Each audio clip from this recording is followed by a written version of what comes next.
Assalamualaikum warahmatullahi wabarakatuh. Nama saya Bintan Nurhaliza dengan NPM 184010128. Dengan mata kuliah Pengukuran Kinerja Sumber Daya Manusia, Prodi Manajemen Fakultas Ekonomi dan Bisnis Universitas Pasundan Bandung.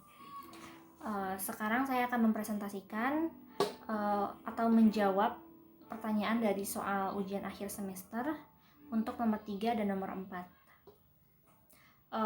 Untuk nomor 3 yaitu jelaskan mengapa evaluasi atau pengukuran kinerja sumber daya manusia penting dalam mengelola atau memanage sumber daya manusia di perusahaan. Jawabannya, karena dengan kita melakukan suatu evaluasi ataupun pengukuran kinerja pegawai, kita dapat mengetahui pengukuran kontribusi masing-masing unit kerja dan masing-masing karyawan sehingga dapat memberi kontribusi kepada tindakan dan keputusan-keputusan administratif yang mempertinggi dan mempermudah strategi perusahaan. Contohnya ketika ada salah seorang pegawai yang kinerjanya bagus, lalu keahlian atau soft skill-nya juga baik, dan juga ia disiplin, kemudian ia berkompeten, maka ia patut mendapatkan kontribusi yang layak sesuai dengan kemampuannya. Nah, mengapa beliau patut menerima kontribusi yang lebih? Karena beliau kan telah melakukan yang terbaik untuk memajukan perusahaannya, udah melakukan pekerjaan yang baik juga, jadi ia memang pantas mendapatkan kontribusi yang tinggi yang diberikan oleh perusahaan.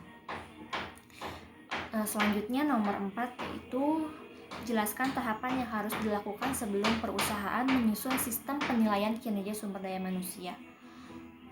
Berikut ini ada 5 tahapan yang harus dilakukan sebelum perusahaan menilai suatu kinerja pegawai, yaitu ada tahap perencanaan, ada tahapan penyusunan data dan bahan, kemudian ada tahapan pelaksanaan atau performing, lalu ada penilaian dan review, dan yang terakhir ada pembuatan laporan hasil.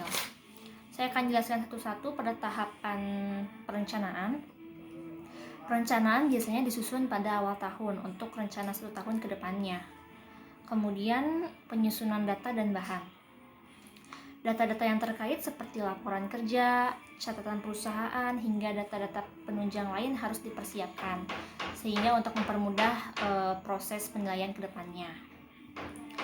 Yang ketiga ada pelaksanaan atau performing.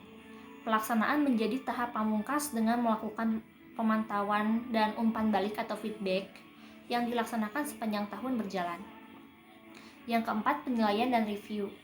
Tahap penilaian dilakukan dengan mengkomparasikan antara hasil kerja karyawan dengan standar yang telah ditetapkan. Lalu yang terakhir itu pembuatan laporan hasil. Laporan hasil dari proses penilaian kinerja ini selayaknya diberikan kepada setiap karyawan sebagai bahan rujukan mereka. Sekian jawaban dari pertanyaan soal UAS ini. Semoga ini dapat menjadi nilai yang memuaskan bagi saya. Terima kasih atas perhatiannya. Mohon maaf bila ada kekurangan kata. Wassalamualaikum warahmatullahi wabarakatuh.